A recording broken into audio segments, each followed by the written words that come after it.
5:29. Let's get back to that breaking news this morning of that mass shooting in California. At least 12 people are dead. That includes one member of law enforcement who arrived to the scene right after those first shots were fired. This is a live look at the scene in Thousand Oaks, California. Law enforcement still investigating. I think we have a live look we can take this morning. We know it happened around 11:20 this morning at the Borderline Bar and Grill at Thousand Oaks, just outside of Los Angeles. You see a reporter there getting ready to do a live shot. Obviously, a lot of activity still on that scene. Let's get over to Richard Sharp, who's following this from our live desk. Richard? Yeah, a lot of activity because they're still trying to figure out exactly who was injured, where they went, and what exactly happened. So they have the scene locked down. And of course, the sheriff's deputy was killed in all of this. So a lot of law enforcement, including the FBI, has responded. This was at the peak time for the bar during a very popular night. It was college night.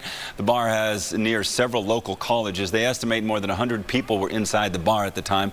This, we've heard, happened as a man walked into the bar, threw some smoke grenades, started shooting. The first people to respond were a sheriff's deputy and a highway patrolman.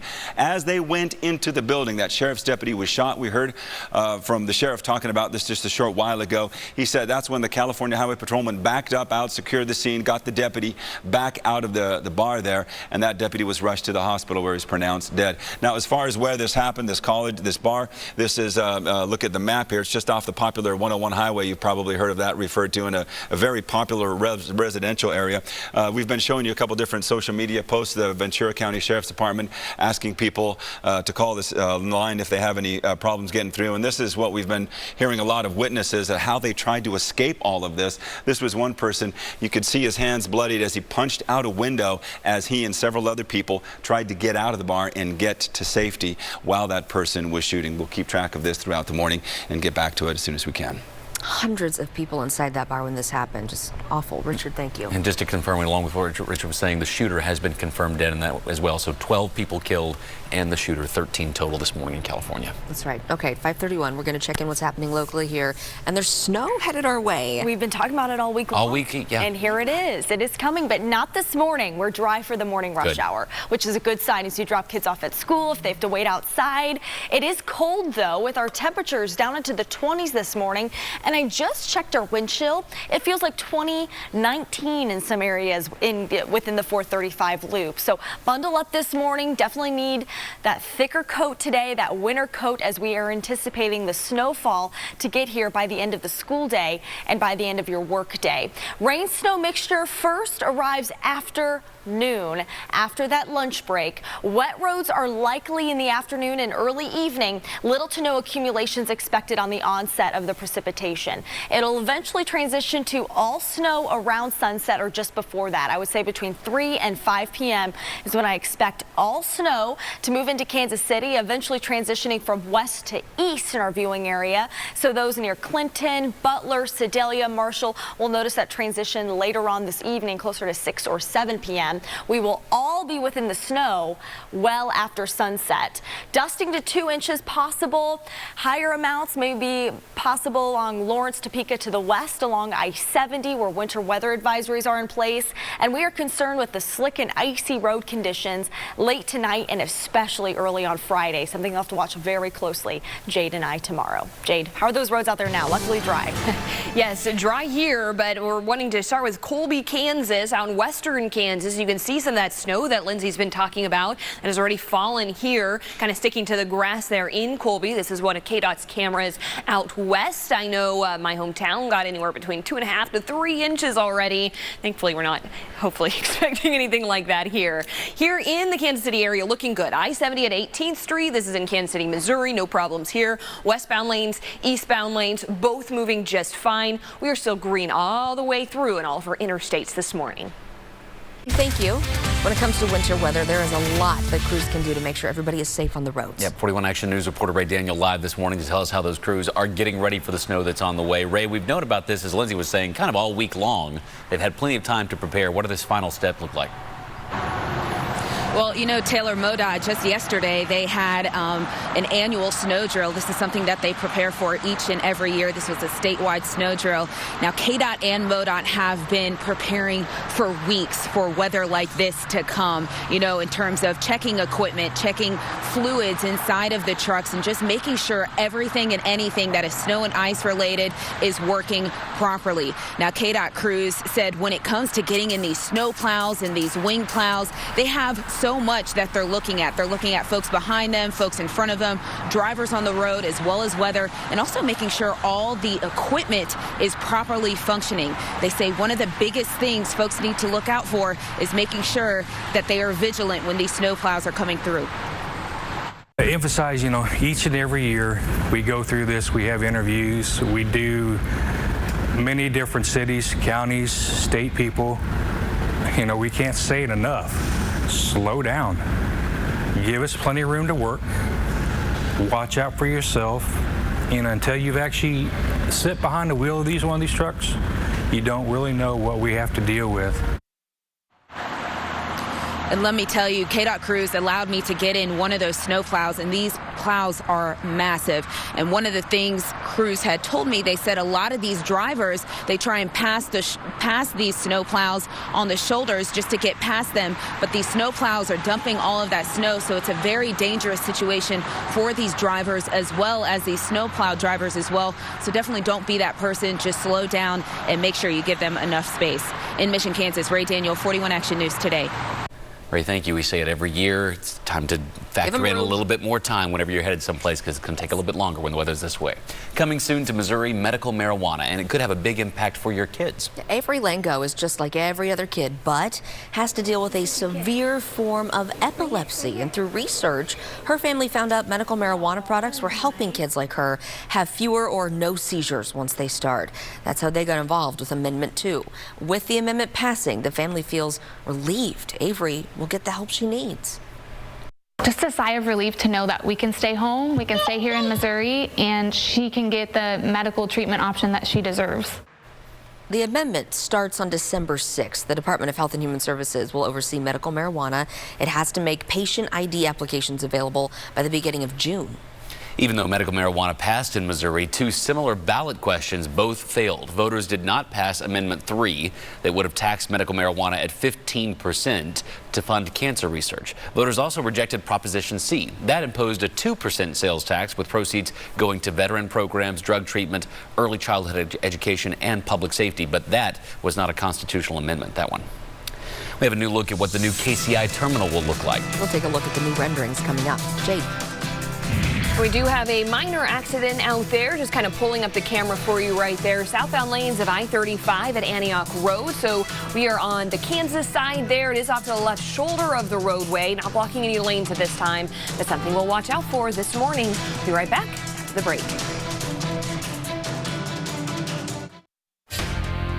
It is a cold morning out there with our temperatures in the upper 20s, wind chills in the lower 20s. So be sure you dress warmly as you step out the door this morning.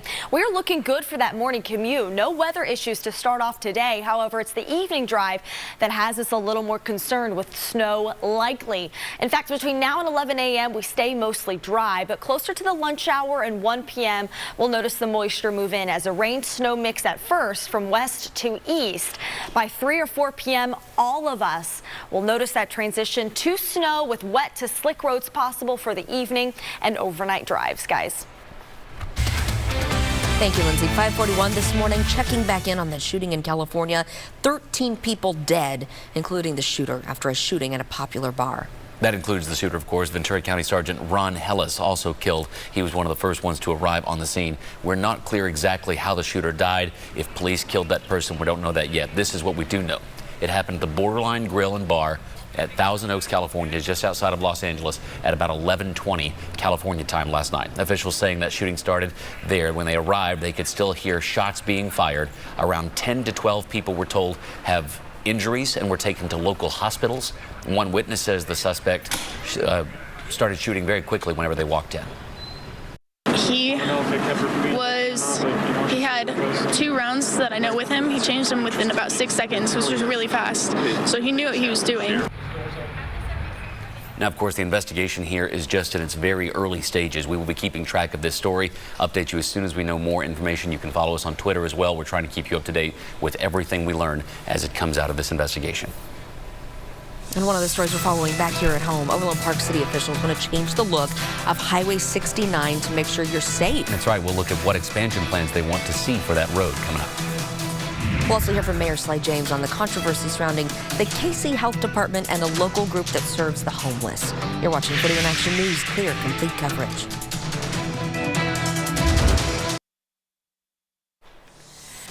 Welcome back. It is 5:45 and you're looking live right now from the Country Club Plaza. They are testing our lights. And I also got word that Brookside has their Christmas evening out there too. So if you walk around to all the different shops, the lights are on there too. So it is certainly going to feel like the holidays later on this evening when we factor in the cold weather and also the snow. Not snowing out there right now. In fact, I wanted to show you on our weather track radar a band of some snow flurries tried to get to parts of the area, but it's just so dry here that anything that's falling above our heads is evaporating and not making it to the surface. But near Emporia, we are noticing that wintry mix. This is likely making it to the ground into White City, Kansas, just south of Manhattan. It'll take some time for the system to organize, to gain a lot more strength and more moisture before it gets to Kansas City later this afternoon. We're noticing some snow in southern Nebraska into northern Kansas, and the rain located in northern Oklahoma and southern Kansas. So we're talking about that rain snow mixture still possible into the early afternoon, transitioning to all snow just before sunset. But there are several limiting factors to our snowfall amounts that we have to watch for. First is the amount of dry air that the snow has to overcome. This morning, it's going to take quite some time before the snow will actually get to the surface because there's a narrow area, this thin area in the cloud that's actually really dry, 38% relative humidity there at 5,000 feet. So we have to wait for relative humidity numbers to be closer to 80 or 100% to allow that snow to finally make it to the surface. So we have to watch that in our forecast. We also have to monitor when that transition from a rain snow mix to all snow occurs. That will also limit the amount of snowfall we pick up from the system. It is cold out there, 29 degrees at KCI. We have a wind chill of 20. We're at 32 downtown, 30 in Richmond, 34 in Clinton and Lawrence. We're at 30 degrees with a touch warmer conditions in Garnett and Pleasanton, Kansas, 37 to 36 degrees. At 6 o'clock this morning, many of us continue to hold into the upper 20s and low 30s, noticing a mostly cloudy to partly cloudy sky. Through the morning hours, we'll notice those clouds continue to move in and thicken up. Again, it has to overcome that dry air before we'll notice the snow make it to the ground. At 12:30, snow just inching closer to those near Topeka, Lawrence, and potentially near Ottawa, Kansas. It'll slowly inch its way to our east. If I stop the clock at 4 p.m., we're noticing most of the snow in eastern Kansas, including Olathe, Overland Park, just to the west of Harrisonville into Ottawa, Garnett, Kansas on that rain snow line. And then it'll continue to spread into western Missouri as our temperatures drop to or near that freezing point. Here's 9 p.m. and we are all noticing that snowfall out there right after that evening drive and into the overnight hours. By 1 or 2 a.m., the snow will taper off from west to east with a few snow flurries lingering about around 3 a.m. So on our snowfall forecast, we're still predicting a dusting to 2 inches possible with some isolated heavier amounts located along I-70 just to the west of Topeka and potentially along 36 Highway. But there are some of those limiting snow factors that could impact our snowfall amounts. First, how much dry air to overcome earlier in the afternoon. The timing of that rain snow transition could impact the amount of snow that we pick up depending on how much rain falls versus snow and how much that snow melts initially when it hits the ground. It will be wet at first this afternoon, but then that refreeze is most likely overnight tonight when our temperatures drop below freezing, actually in the 20s by tomorrow morning when we have that low temperature of 26. 35 that high on Friday. Not a lot of sunshine expected for the day tomorrow. In fact, we could see a few flurries at times, but we do dry out over the weekend and temperatures are a little better come Chiefs Sunday at 47. Man, it's so interesting on a snow day when it's hovering right around freezing. I know.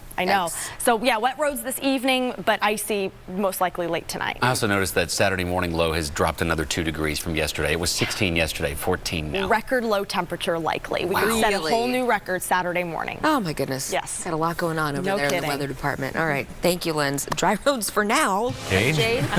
Yeah, we will take those dry roads as long as we can have them. But your commute home from work, you're going to going to really want to pay attention to those roadways.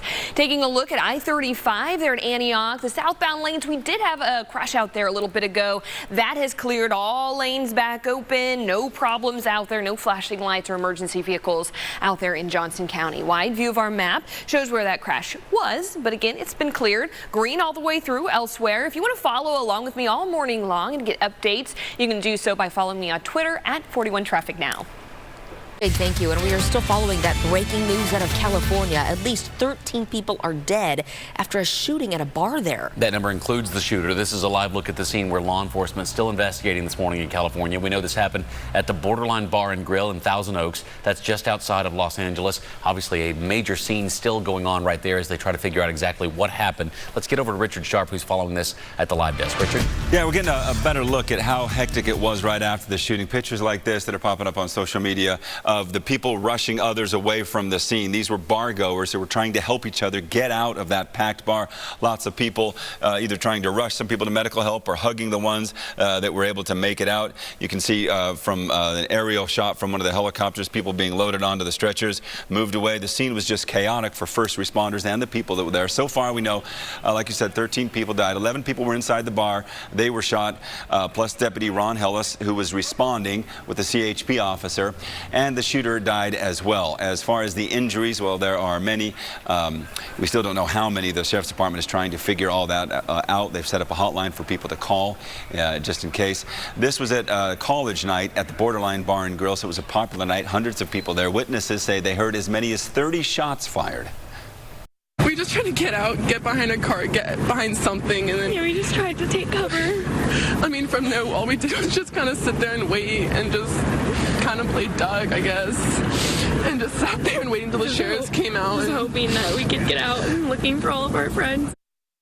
Chaotic scene there as people not only try to escape but try and find the friends that they had come to the bar with. One of the members said they saw the person walk in, the shooter walk in, black hoodie, black pants, a scarf obscuring his face, and then start shooting after they threw some smoke grenades in the entrance there. The FBI is on scene investigating along with several law enforcement agencies. We'll continue to bring updates throughout this morning. Lindsay? My goodness. All right, Richard, thank you.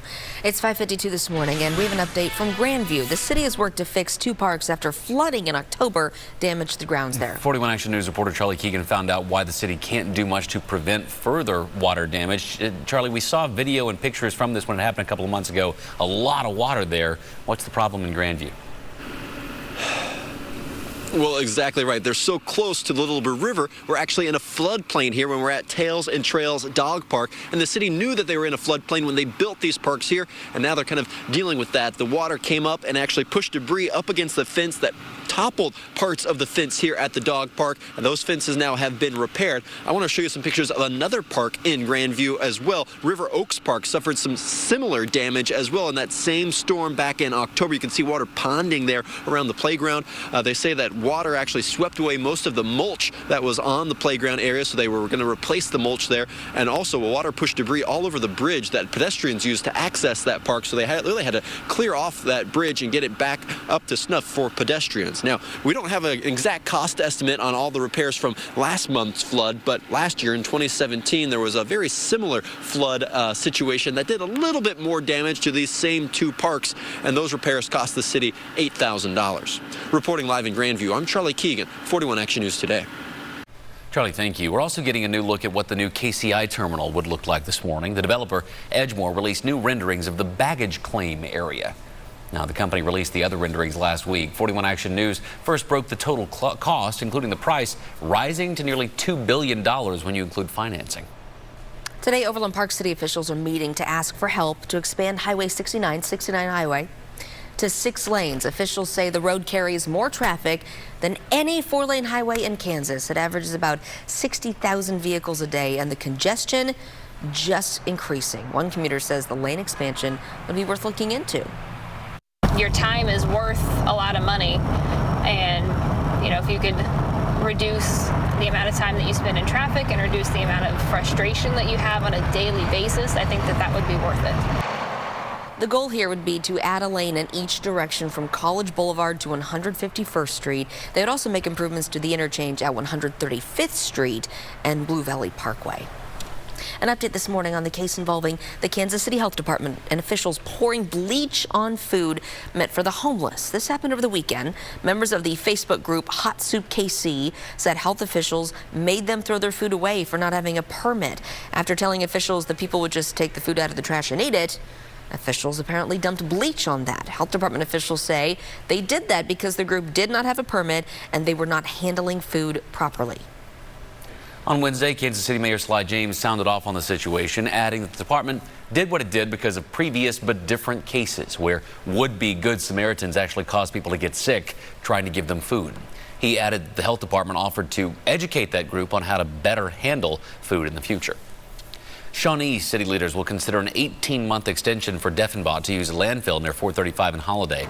Earlier this week, a city commission recommended the city pass the special permit extension. It was up for debate because neighbors in the Lake Quivira area complained about odor from the dump site.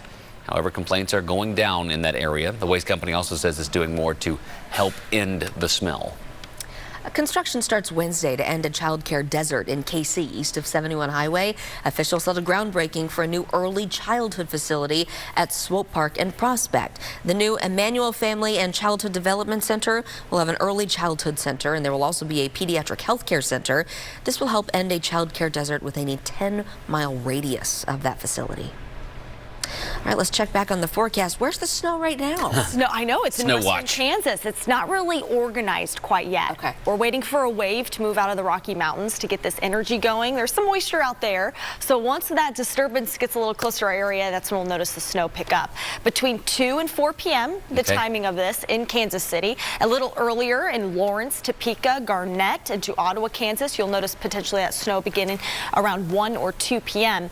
2 to 4, that window here in Kansas City. A little later as you travel east near Chillicothe, Marshall, Clinton, Butler.